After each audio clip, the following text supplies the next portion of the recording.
सच्ची भक्ति क्या है। हरे कृष्णा, राधे राधे। आज फिर आ गई हूँ आपके सामने नई कहानी लेकर। आज मैं आपको सच्ची भक्ति के बारे में कहानी सुनाना चाहती हूँ। कृपया कहानी पसंद आए तो लाइक, शेयर और कमेंट ज़रूर कर देना। चलो कहानी शुरू करती हूँ। दोनों हाथ उठाते हैं। जय जय श्री राधे, जय जय श्री राधे। एक बार देव ऋषि नारद के मन में यह अभिमान पैदा हो गया कि वे भगवान विष्णु के सबसे बड़े भक्त हैं। वे सोचने लगे, मैं दिन रात भगवान विष्णु का गुणगान करता हूँ, फिर इस संसार में मुझसे बड़ा भक्त और कौन हो सकता है। किंतु पता नहीं श्री हरि मुझे ऐसा समझते हैं या नहीं। यह विचार कर नारद भगवान विष्णु के पास क्षीर सागर में पहुँचे और उन्हें प्रणाम किया। विष्णु जी बोले, आओ नारद, कहो कैसे आना हुआ। नारद भगवान बोले, मैं आपसे एक बात पूछने आया हूँ। भगवान विष्णु बोले, मैं तुम्हारे मन की बात जानता हूँ। नारद बोले, फिर भी तुम अपने मुँह से बताओ। नारद ने कहा, हे देव, मैं जीवन भर आपका गुणगान करता रहा। पल पल, क्षण क्षण मुझे बस आपका ही ध्यान रहता है। आप मुझे यह बतलाइए कि क्या मुझसे भी बड़ा कोई भक्त है इस संसार में। भगवान विष्णु पहले ही समझ गए थे कि नारद को अपनी भक्ति पर अभिमान हो गया है, किंतु अपने मन की बात छुपाकर वे बोले, नारद, इस प्रश्न के लिए तो तुम्हें मेरे साथ मृत्युलोक पर चलना पड़ेगा। नारद बोले, ठीक है भगवान, मैं मृत्युलोक पर चलने के लिए तैयार हूँ। भगवान विष्णु नारद को लेकर मृत्युलोक में चल पड़े। धरती पर पहुंचकर दोनों ने किसान का वेश धारण किया। एक गांव के किनारे बनी एक झोपड़ी में चल पड़े। विष्णु भगवान बोले, नारद, मेरा एक बहुत बड़ा भक्त यहाँ इस कुटिया में रहता है। आश्चर्य है, क्या मुझसे भी बढ़कर कोई भक्त है। नारद के मुख से यह निकला, क्या वह मेरी तरह आपका ध्यान लगाए रहता है।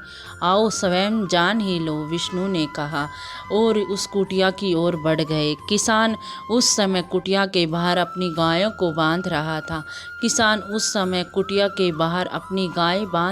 था। तो उसके मुख से श्री हरि गोविंद का स्वर निकल रहा था। किसान भेषधारी विष्णु ने उससे के निकट जाकर नारायण नारायण नारायण कहा तो किसान ने विनती स्वर में पूछा, आप कहाँ से आए हैं भद्र, मेरे लिए कोई सेवा हो तो निसंकोच बताइए। किसान वेशधारी विष्णु ने कहा, हम नगर जा रहे हैं पर अंधेरे घिरने लगा है। वन में जंगली पशुओं का डर है, इसीलिए रात भर आश्रय चाहते हैं। किसान ने प्रसन्न भाव से कहा, मेरी कुटिया में आपका स्वागत है बद्रे। जो रूखा सूखा घर में है अपने आपके लिए हाजिर है। भगवान ने मुझे आप लोगों की सेवा करने का अवसर दिया, बड़ी कृपा है उनकी। बाहर दलान में एक खटिया पर दोनों को बिठाकर किसान अंदर गया और अपनी पत्नी से कहा, देवी, दो अतिथि आए हैं। किसान की पत्नी उस समय अपने बच्चों को भोजन परोस रही थी। धीरे से आटे का बर्तन दिखाती है, बोलती है, घर में तो इतना ही आटा था, ये बच्चे ही भोजन मांग रहे हैं। किसान बोला, कोई बात नहीं, हम अतिथियों को भरपेट भोजन कराएंगे, तुम बच्चों को आज काजी बना कर पिला देना। नारद और भगवान विष्णु उन दोनों का सारा वार्तालाप सुन रहे थे। फिर परीक्षा के लिए भोजन की थाली पर बैठ गए। जब दोनों ने भरपेट भोजन कर चुके थे तो नारद सोचने लगे, यह सीधा साधा गृहस्थ भगवान का सबसे बड़ा भक्त कैसे हो सकता है। उधर श्री हरि ने किसान से और भोजन लाने की फरमाइश की। बोले, मेरा पेट अभी नहीं भरा, क्या और भोजन मिलेगा। किसान रसोई घर में जाकर पत्नी से पूछा, कुछ और भोजन बचा है क्या। पत्नी बोली, बच्चों के लिए काजी बनाई है, बस यही शेष है। विष्णु और नारद वह भी पी गए। किसान और उसका परिवार को भूखा ही सोना पड़ा। भूखे बच्चे माँ के आंचल थाम कर उठे, माँ, नींद नहीं आ रही, मुझे बड़ी जोर से भूख लग रही है। पिताजी ने उन्हें अतिथि और को काजी क्यों पिला दी? किसान के बच्चे एक के सिर पर हाथ फेरते हुए कहा, अतिथियों को भोजन कराना स्वयं विष्णु भगवान का भोग लगाने के समान है बेटा। बाहर दलान में दोनों अतिथि अलग अलग बिस्तरों पर लेटे हुए हैं। भगवान विष्णु ने कहा, तुमने सुना नारद, किसान और उसके परिवार को भोजन नहीं मिला, फिर भी मेरे गुण गा रहे हैं। यह तो कुछ भी नहीं, मैंने तो कई कई दिनों तक इन्हें भूखे पेट रहकर भी स्मरण किया है। अगले सुबह उन्होंने किसान भगवान विष्णु की मूर्ति के सामने कह रहा था, गोविंद हरि, तुम सदा मेरे मन में बसे रहना, बस मुझे और कुछ नहीं चाहिए। फिर दोनों अतिथियों से बोला, हरि एक की तो बड़ी कृपा है, वह जग का रखवाला है। प्रभु की दया से रात को कोई कष्ट तो नहीं हुआ। जब तक आपका जी चाहे तब तक आप दोनों यहाँ रह सकते हैं। मैं खेत पर जा रहा हूँ। किसान वेशधारी श्री हरि बोले, हम भी तुम्हारे साथ चलेंगे, तुम्हें कोई आपत्ति तो नहीं है? नारद और विष्णु भगवान किसान के साथ खेत पर चले गए। किसान बोला, यह अपना खेत है, मैं अब अपना काम करूँगा। गोविंद हरि हरि। नारद बोले, तुम तो सत्पुरुष हो, भगवान ने के बड़े भक्त हो, हर घड़ी उनका नाम लेते रहते हो। किसान बोला, अरे कहाँ, काम से जब भी थोड़ा बहुत समय मिलता है तभी उनका नाम लेता हूँ। नारद ने पूछा, कब कब मिलता है समय?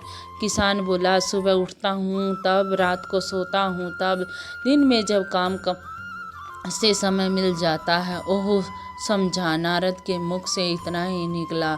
दोनों जब किसान को विदा लेकर चले तो नारद ने व्यंग्यांग स्वर में कहा, आपने सुना, भगवान वह सुबह शाम 2 बार ही आपका स्मरण करता है, जबकि मैं हर समय ही ध्यान लगाए रहता हूँ, फिर भी आप उसे महान भक्त बताते हैं। नारद की बात सुनकर श्री हरि चुप हो गए, किंतु मन ही मन में उन्होंने कहा, कारण भी जान जाओ। नारद विष्णु भगवान ने एक कलश में तेल लबालब भर दिया और नारद को दे दिया और बोला, नारद इसे अपने सिर पर रखकर बिना हाथ लगाए सामने वाली पहाड़ी तक ले जाओ। ध्यान रहे कि इस कलश में रखे तेल की एक भी बूंद जमीन पर न गिरने पाए। नारद भगवान बोले, यह कार्य तो सहज तो नहीं है। यह कहकर नारद ने सिर पर कलश उठा लिया और पहाड़ी की ओर चल दिए। नारद पहाड़ी तक जाकर लौट आए। विष्णु भगवान बोले, लौट आए नारद, ठीक है, अब यह बताओ, इतनी दूर जाने आने में तुमने कितनी बार मेरा स्मरण किया?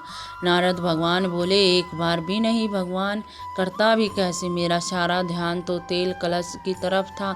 श्री हरि बोले, तब तुम ही सोचो, वह किसान दिन भर कठिन परिश्रम करता है, फिर भी 2 बार मेरा स्मरण जरूर करता है, और तुम बार बार मेरा स्मरण, एक बार भी मेरा स्मरण न कर पाए। विष्णु की बात सुनकर नारद ने बहुत ही शर्मिंदा हो गया। वह श्री हरि के चरणों में गिर कर बोला, मान गया प्रभु, जो संसार के झंझटों में रहकर भी आपका स्मरण करते रहते हैं, वे ही आपके सबसे बड़े भक्त हैं। बोलो जय जय श्री राधे।